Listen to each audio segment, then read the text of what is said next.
এটা আমাদের সংগঠনের পক্ষ থেকে আমরা এখানে আসছি দেওয়ার জন্য, বিশেষ করে যারা ঢাকার বাহির থেকে আসছে তাদের জন্য। বাংলাদেশ জামাত ইসলামী আপামর জনসাধারণের সংগঠন হিসেবে তার একটা দায়িত্বও ছিল যে এত বড় একটি সমাবেশের আয়োজন করছে, সেখানে যেন এই চিকিৎসা সেবা এটার কারণে যেন মানুষ ক্ষতিগ্রস্ত না হতে পারে।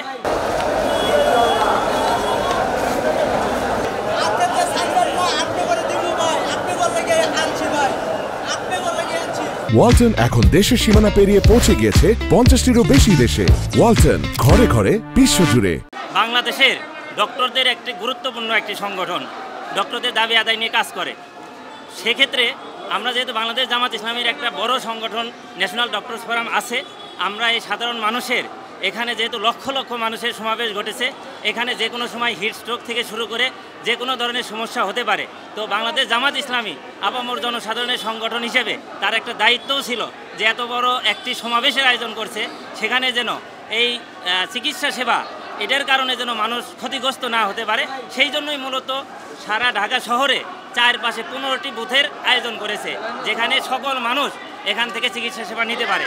আলহামদুলিল্লাহ আমরা অনেক ভালো রেসপন্স দেখতে পাচ্ছি এবং এখন পর্যন্ত আমরা সবাইকে তাদের কমপ্লেন অনুযায়ী আমরা তাদেরকে ওষুধ দিতে পারছি।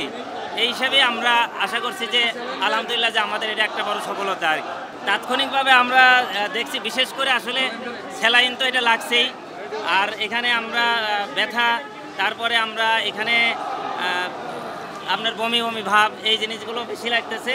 সাথে সাথে কারো কারো ক্ষেত্রে দেখা যাচ্ছে যে তারা আগে থেকে কিছু ওষুধ খায়, সেগুলো হয়তো ভুলে গিয়েছে, যেমন হার্টের সমস্যা, সেই ওষুধগুলো আমরা এখানে রেখেছি যাতে তাদের ডোজটা মিস না হয়, সেই ক্ষেত্রে তারা এখান থেকে সেই সুবিধাগুলো পাচ্ছে।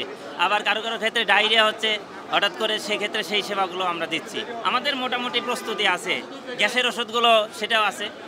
আমরা আসলে আমাদের এত বেশি ম্যান পাওয়ার আছে, আপনারা দেখতে পাচ্ছেন এখানে আসলে যত মানুষ আছে এখানে আমরা সকল মানুষের জন্যই আমরা সেবা দেওয়ার জন্য প্রস্তুত আছি এবং আমাদের আরও রিজার্ভ আমাদের ডক্টর আছে।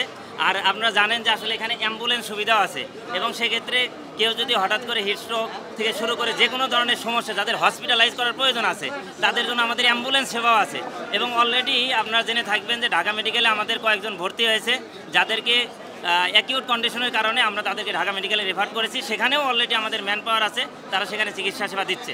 আমাদের এটা হিসাব করা মুশকিল, কন্টিনিউয়াসলি চলছে, অন্ততপক্ষে হাজার হাজার মানুষ হচ্ছে। এটা আসলে গুনাহটা আমাদের জন্য কষ্টকর আর কি, আমরা কাউকে ফেরাইনি আর কি। এটা আমাদের সংগঠনের পক্ষ থেকে আমরা এখানে আসছি দেওয়ার জন্য, বিশেষ করে যারা ঢাকার বাহির থেকে আসছে তাদের জন্য। কারণ তারা অনেকেই কালকে ঢাকায় এসে পৌঁছেছে, অনেকের খাবার শেষ হয়ে গেছে, আশেপাশে দোকানপাটেও খাবার শেষ হয়ে গেছে। এই জন্য আমাদের সংগঠনের পক্ষ থেকে এইভাবে অনেক মোড়ে মোড়ে ব্যবস্থা করা হয়েছে। এই জন্য বিশেষ করে যারা ঢাকার বাহির থেকে আসছে তাদের জন্য আমরা এই ব্যবস্থা করেছি। এখানে আছে কেক আছে, রুটি আছে, কলা আছে, পানি আছে। এরকম এই মুহূর্তে সংখ্যা বলা যাবে না, তবে আছে সংগঠনের পক্ষ থেকে অনেক জায়গায় আছে। আজকে একটু সুশৃঙ্খলই ছিল, একটু ঝামেলা হইতেছে কারণ এত মানুষ অনেক বেশি, মানে আমাদের প্রত্যাশার চেয়ে অনেক বেশি মানুষ হয়েছে, যার জন্য আসলে আমরা এটা সামাল দিতে একটু হিমশিম খাচ্ছি আর মানুষ একটু হুড়োহুড়ি করে নিচ্ছে, এই জন্যই। এছাড়া আদার্স অন্য কোনো সমস্যা নেই। খবরের কাগজ, নিখাত, নির্ভীক, নিরপেক্ষ।